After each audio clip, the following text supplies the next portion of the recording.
Je mets souvent sur le même plan la recherche archéologique et la recherche vidéoludique. Bon d'accord, je ne suis pas non plus en plein désert à la recherche de cartouches enterrées, mais le rétro gaming a justement ça de bon de nous faire plonger dans une époque où internet était soit inexistant, soit n'était pas celui que nous connaissons aujourd'hui. Et tout comme l'archéologie, il y a des jeux rétro où nous avons si peu de choses que c'est à se demander comment l'information a pu disparaître ainsi, tel un dinosaure fossilisé emportant tous ses secrets avec lui pour l'éternité, ou presque. Alors bien sûr, de nombreux paramètres peuvent l'expliquer.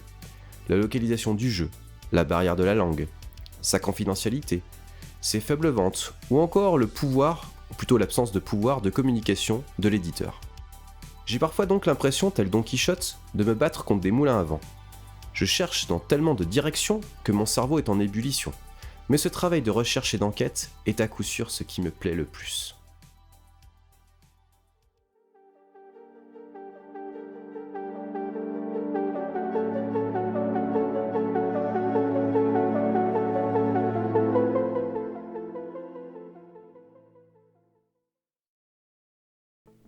Dans ce nouveau format, appelé Chronique d'un jeu mystère, je ne me contenterai pas de vous faire simplement un let's play, mais également de vous parler du jeu, de son origine, de ses développeurs, et de toutes les choses qu'il y a autour.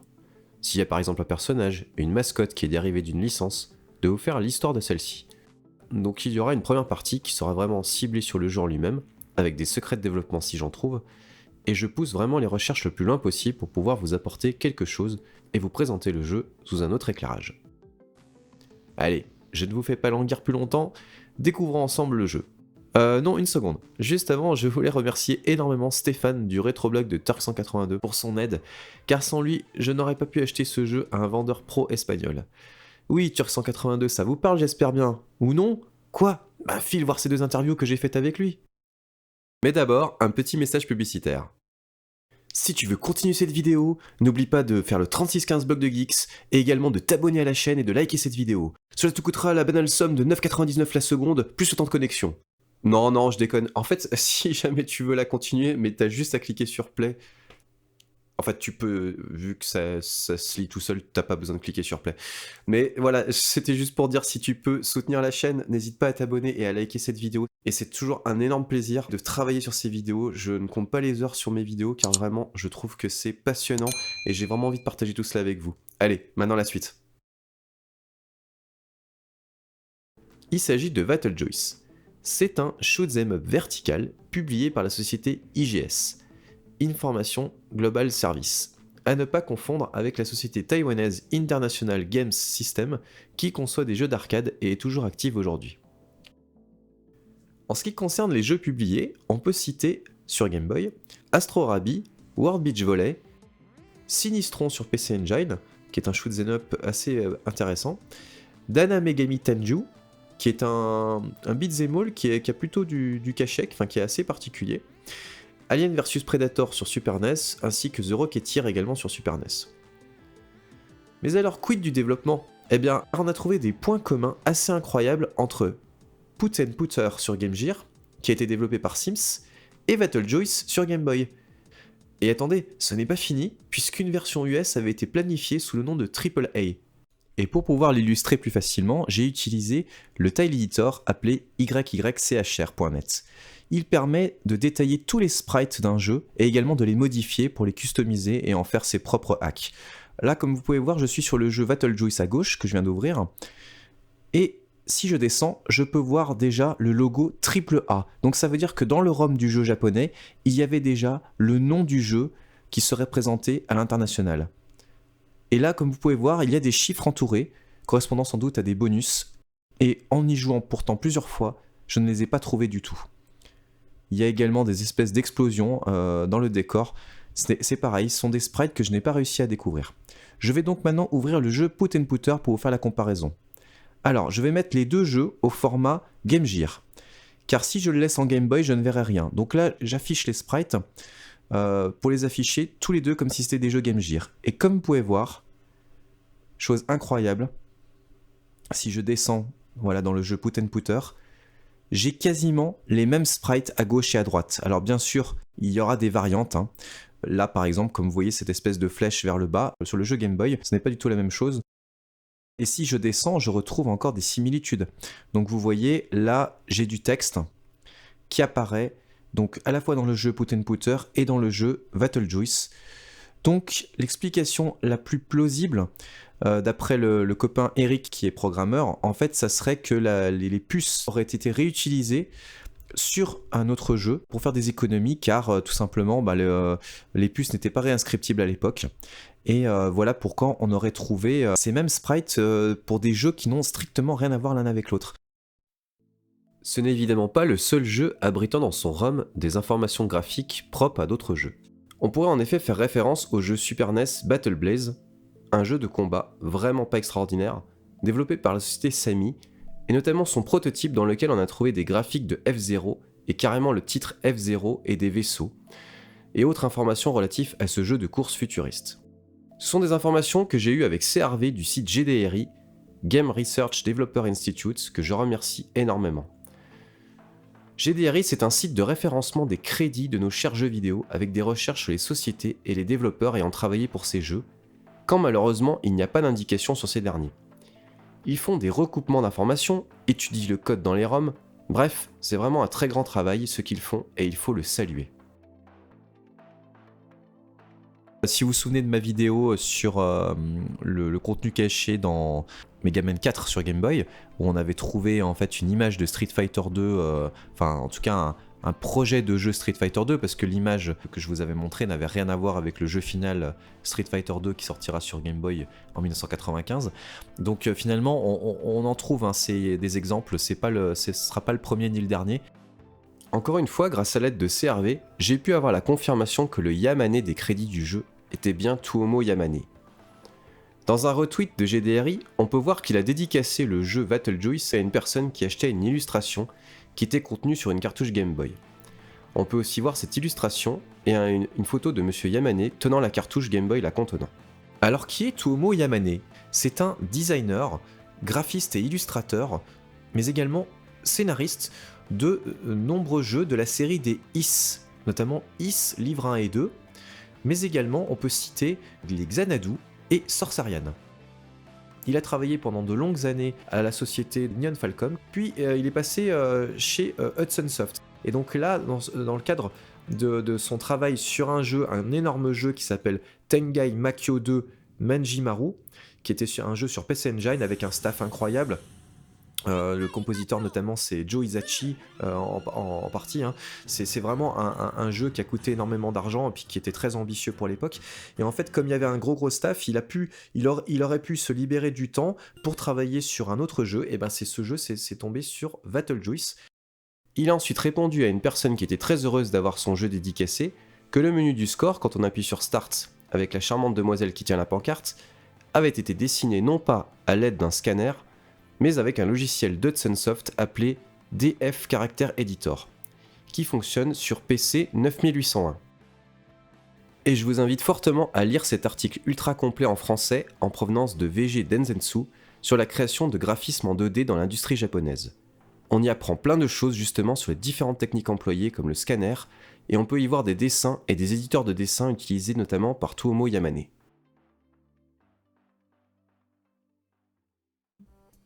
Mais trêve de blabla, on va lancer une partie et je vais vous commenter ce jeu pour vous en expliquer les particularités.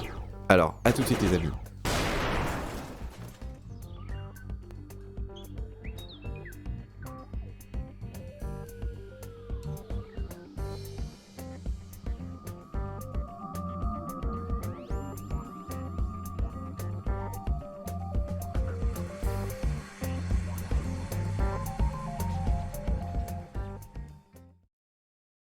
Alors je vais vous laisser avec la petite musique d'intro. Les musiques sont vraiment réussies, hein. Malheureusement dans les crédits de fin, ce sont des pseudonymes. Donc pour la musique, nous avons juste Goma-chan. Et regardez-moi ce menu du jeu avec cette impression de 3D. Moi je trouve que ça aurait été parfait de voir ce jeu sur la 3DS, hein, avec la 3D stéréoscopique, ça aurait été sympa.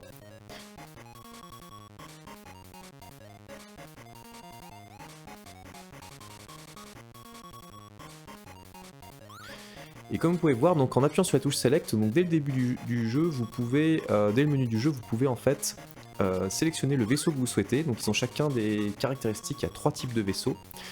Et vous voyez non seulement visuel les caractéristiques, mais également au niveau des tirs, puisque certains auront les tirs, quand les tirs seront plus développés, vous pourrez faire des tirs en triangle, d'autres des tirs sur les côtés, d'autres des tirs vers l'arrière. Mais je vais vous montrer avec le premier vaisseau, donc le principal. Donc voilà, comme vous pouvez voir, c'est un jeu qui joue sur la verticalité, puisque en appuyant sur la touche A, vous pouvez descendre, donc pour détruire, comme je viens de le faire, le canon, et sinon il faut remonter en l'air pour détruire les autres vaisseaux qui sont eux en l'air. Et bien faire attention aux décors qui vous entourent, car si vous êtes au sol, vous allez percuter, vous voyez, les murs devant ou les immeubles qui sont juste devant.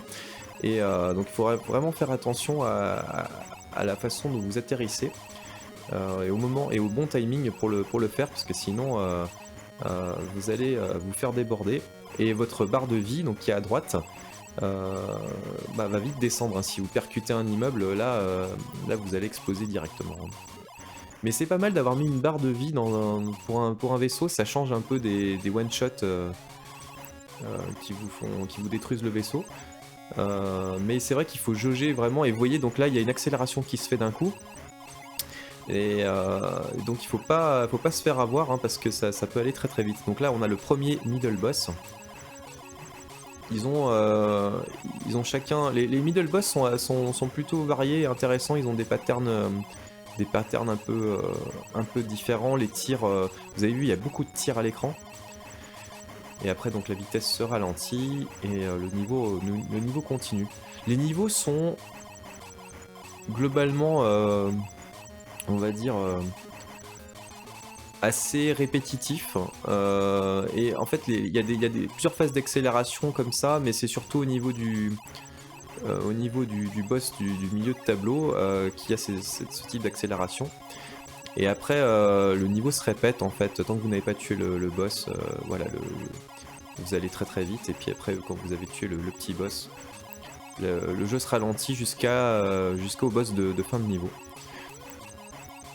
Alors moi je suis impressionné quand même par cet effet 3D, hein. Je trouve que vraiment là on voit les bâtiments, la perspective des bâtiments, je trouve que c'est vraiment sympa. Et oui, donc là je vous ai pas encore parlé des lettres là que vous voyez, quand vous détruisez un canon au sol, vous obtenez des lettres, et donc ce sont des bonus bien évidemment. Donc E c'est l'énergie, donc ça va vous faire gagner de l'énergie. Vous avez également S pour la vitesse, hein, très original, et puis P pour power, donc ça vous permet de développer votre tir. Vous allez passer progressivement à des tirs plus développés et plus importants. Voilà, donc là vous voyez j'ai pu avoir... Et là on affronte le premier boss. Alors vous voyez, il y a beaucoup de tirs, hein. Faut vraiment les éviter, donc parfois se mettre en mode petit pour peut-être les éviter. Mais là j'ai été tellement bien armé que je l'ai tué très très vite, hein. C'est vraiment... Le premier est vraiment très très simple. Les suivants donnent plus de fil à retordre. Le deuxième m'a donné énormément de fil à retordre. Donc là vous voyez, donc on est de nouveau sur un menu avec une charmante demoiselle, et on peut de nouveau choisir un autre vaisseau si on le souhaite. Donc je vais vous montrer ce deuxième niveau. Et avec ce vaisseau, on change de vaisseau. Voilà, donc c'est un deuxième niveau qui est un peu sur la thématique un cas, on dirait, vous voyez, avec ces espèces de totems un petit peu...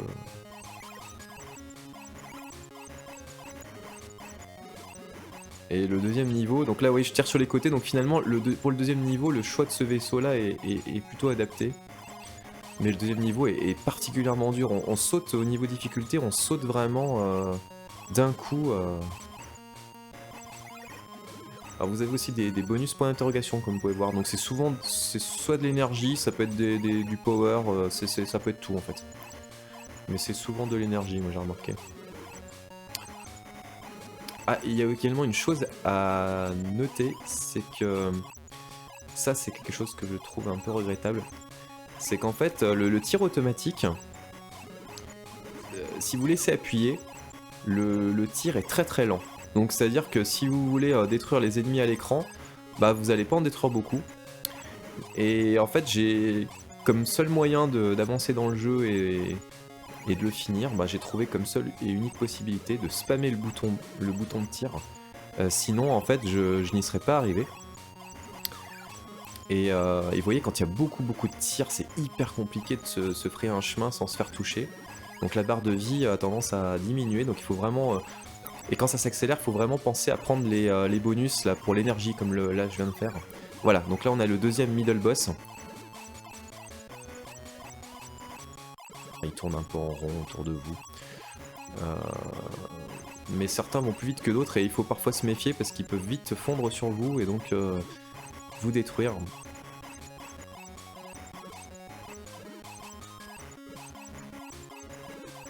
Mais là finalement ça m'arrange bien d'avoir le tir latéral parce que je peux facilement le toucher.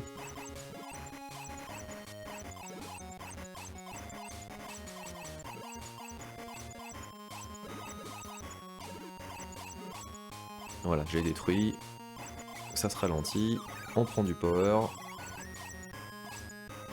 D'énergie. Et ça repart. Alors c'est un jeu qui, en fait, voilà, au niveau des boss, même s'ils sont variés et qu'ils ont, ils sont plutôt, voilà, ils sont pas vilains, mais j'ai déjà vu mieux sur des boss dans les jeux Game Boy, hein, bien mieux. Le gros défaut que je reproche à ce jeu, c'est qu'en fait les boss sont quasiment les mêmes patterns. Ils tournent autour de vous et voilà, donc il faut éviter les tirs, tourner autour d'eux et puis bah, les détruire quoi. Mais ça c'est un peu ce que je regrette, c'est qu'il n'y a pas de variété au niveau des boss. C'est dommage parce que ce jeu vraiment a une originalité, un potentiel qui en fait un autre ovni en fait du catalogue Game Boy, hein, mais il lui manque quelque chose quoi. Il lui manque un petit, je sais pas, peut-être plus de variété, moins de répétitivité.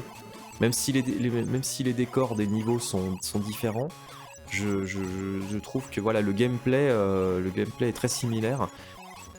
J'aurais aimé plus de variété, voilà, plus de choix d'armement.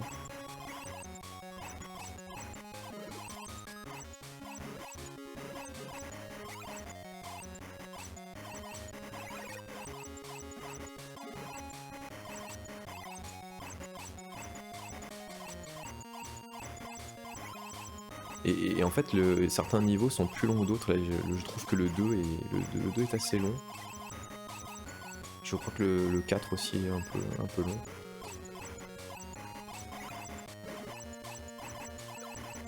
Et bon voilà, après on a de la chance d'avoir des très belles mélodies qui nous accompagnent. Donc c'est vrai que grâce à ces mélodies-là, le jeu est quand même attachant. Ah voilà, le deuxième boss, donc vous voyez cette espèce de grand totem qui nous affronte. Et qui lui va beaucoup plus vite hein, en tournant autour de vous, donc il peut vraiment vous écraser, faut faire attention. Mais là vraiment je galère avec ce vaisseau. En fait le niveau est facile avec ce vaisseau, mais avec le tir latéral, c'est très long et très dur de le toucher. Vous voyez, je me fais toucher, éviter ces tirs c'est vraiment compliqué.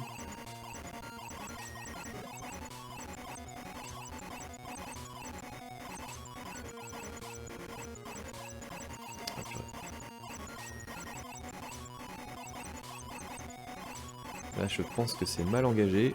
Oh là là ouais, j'ai plus beaucoup de vie. Ouais, à mon avis.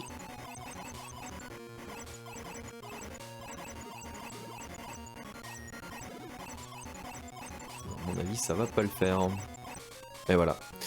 Voilà, non, ce boss là j'ai eu énormément de mal, il est particulièrement dur, donc là je vais changer de vaisseau puis je vais vous épargner tout le niveau, hein, pas bien sûr, hein, parce que là on recommence évidemment depuis le début. Donc ça c'est le troisième type de vaisseau, c'est un vaisseau, on dirait une espèce d'oiseau, vous voyez c'est un peu ailé, et en fait il a cette particularité de tirer, quand le mode de tir est développé, il tire en fait en diagonale vers l'arrière et devant. Donc en fait, si vous dépassez des ennemis et si les ennemis passent derrière vous, vous pouvez encore les détruire. C'est un moyen de défense. Voilà, bon, je vous accélère un petit peu, mais du coup, les tirs sont moins fournis, forcément. Il y a pas mal de tirs sur les côtés, mais il y a plus beaucoup de tirs que devant, comme j'avais précédemment. Donc là, du coup, ça augmente un peu la difficulté quand même. Hein. Ça dépend des ennemis qu'on rencontre et de leur pattern. Ah voilà le boss. Alors, est-ce que cette fois je vais réussir? Voilà, là je l'ai réussi à le battre. Ah bah ça y est, j'ai réussi à le battre avec ce vaisseau. Vous voyez, donc là, ouais, j'ai pu le battre. Ça a été plus facile. Je pense que l'armement était plus puissant aussi. Donc ça a été plus facile. On va passer au niveau 3. Mais là, cette fois, je reprends le vaisseau du premier niveau. Qui est vraiment, je trouve, beaucoup plus facile. Donc là, vous voyez, en plus, je peux détruire facilement des groupes d'ennemis avec ce tir. C'est quand même pas mal. On change de décor. Ah, je suis assez... Je trouve que la direction artistique de ce jeu, elle est vraiment... Comment dire? Il y a du réalisme, ça fait vraiment très réaliste en fait, les décors font très réalistes.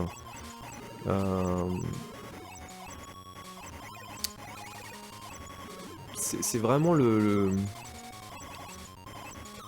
c'est vraiment l'armement, je pense, qui aurait été... ça aurait été bien de pouvoir changer d'armement ou d'avoir plus d'options et surtout plus de variété, parce que c'est vrai que bah, c'est toujours les mêmes patterns en fait. Mais au niveau des décors, il y a des choses intéressantes.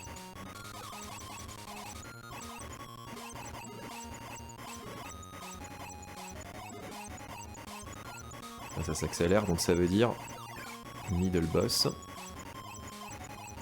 Ouais, c'est ça le problème, c'est la répétitivité, c'est toujours le même principe. Donc le middle boss, là, ils sont quand même un peu différents. Heureusement, visuellement, on a affaire à quelque chose. Donc là, pareil, là par contre, le pattern n'est pas le même. Tant mieux. C'est pas le même que les deux précédents quand même, parce que sinon, ça serait épuisant. Bon, je vais finir par l'avoir. Voilà, avec l'armement que j'avais pas de doute sur le fait de l'avoir. C'est un jeu, en fait, il faut pas se précipiter, parce que si vous précipitez, vous vous emmêlez les pinceaux, vous êtes au sol alors que vous devriez être en l'air, et boum, vous prenez un obstacle sur le chemin. Donc il faut bien calculer son coup, anticiper, savoir quand prendre les bonus, savoir quand se décaler pour éviter les tirs ennemis. Il y a une chose qui est pas terrible par contre, c'est que les tirs ennemis à Aerostar, vous voyez, il y avait cette nuance. Dans Aerostar, quand vous êtes en l'air, vous pouvez pas être touché par des tirs au sol, et quand vous êtes au sol, vous pouvez pas être touché par des tirs des tirs qui sont aériens. Et ben là, la différence dans Battlejoy, c'est que peu importe l'endroit où vous vous situez, là les ennemis, si vous tirent dessus, ben, que vous soyez au sol alors qu'ils sont aériens, et ben ils vous toucheront quand même. Et si vous êtes en l'air alors que c'est un tir au sol, ben le tir vous touchera quand même. Donc ça par contre, c'est pas terrible, parce que vous êtes obligé de descendre ou de monter. Mais eux, non, eux, là, les tirs, ils vous toucheront tout le temps. C'est des tirs à tête chercheuse. Donc ça, c'est un peu, voilà, c'est un petit peu regrettable, je trouve. Dans Aerostar, c'était réaliste à ce niveau-là.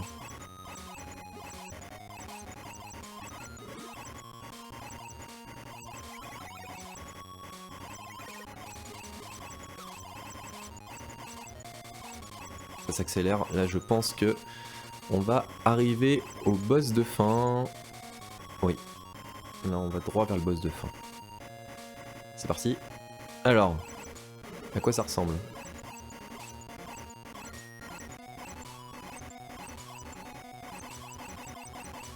Ah bah une espèce de grand général méchant là. Un grand robot là. Ils ont des looks rigolos quand même. Mais vous voyez, là c'est le même pattern en fait. Il vous tourne autour, il vous tire dessus. C'est exactement les mêmes patterns que les précédents. Enfin en tout cas que le précédent. Parce que le tout premier il tournait un petit peu mais moins. Mais je veux dire voilà, il n'y a pas de variété en fait. On fait la même chose.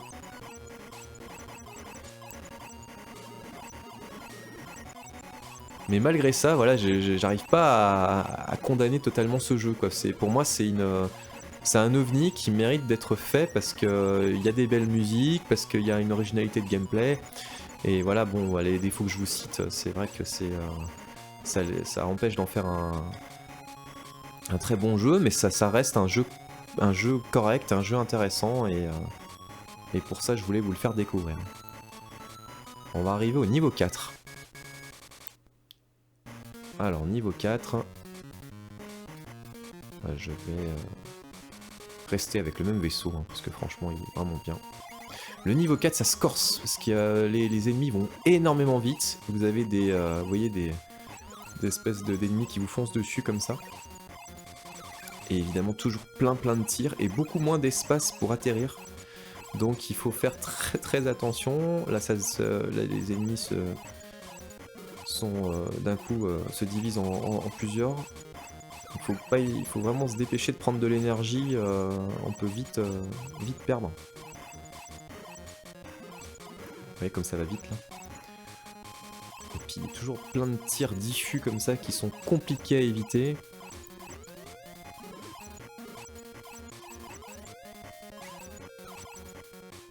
Parfois, il vaut mieux éviter les ennemis que de leur tirer dessus. Hein. Je pense qu'il vaut mieux jouer prudence. Jouer la prudence, pardon.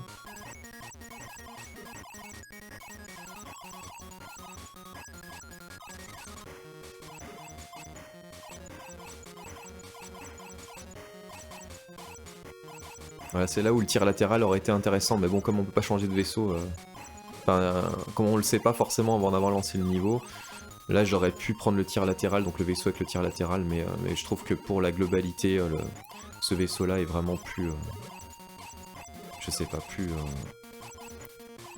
facile à manier, donc je préfère ce vaisseau-là.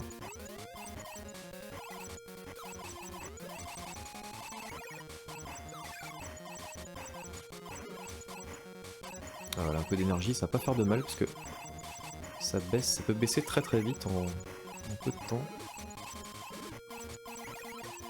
Puis quand vous avez les canons au sol qui vous tirent dessus, plus les ennemis aériens tout en même temps, c'est vrai que ça peut vite descendre.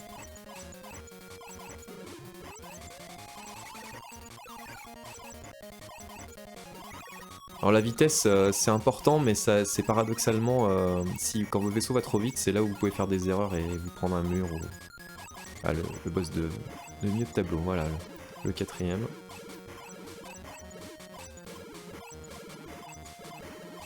Ouais, lui il descend pas vraiment, il fait pas trop le tour, mais bon il se rapproche de vous et il a des tirs très... Voilà, vous pouvez les éviter sans problème, et puis comme l'armement était puissant, ça passe.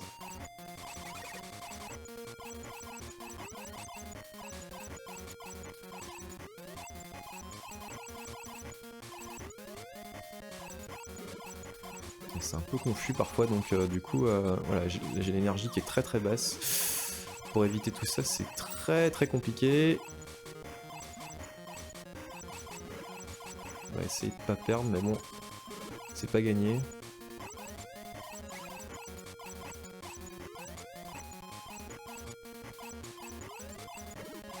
Pas d'énergie.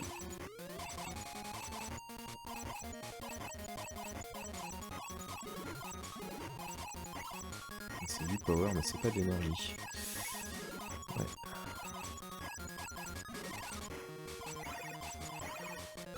C'est compliqué là.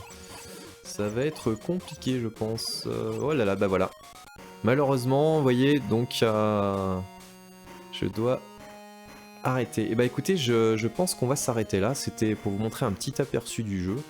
J'espère que ce jeu vous aura plu, et si le cœur vous en dit, je vous invite à le tester et à me dire ce que vous en avez pensé, parce que c'est, voilà, comme je vous disais, c'est un jeu qui a une originalité, qui a une particularité, et donc je pense qu'il faut quand même en parler, voilà. Et ben écoutez, mes petits amis geeks, je vous souhaite une très bonne journée, et je vous dis à très bientôt pour de prochaines vidéos sur Bloc de Geeks. Prenez soin de vous, ciao ciao, salut.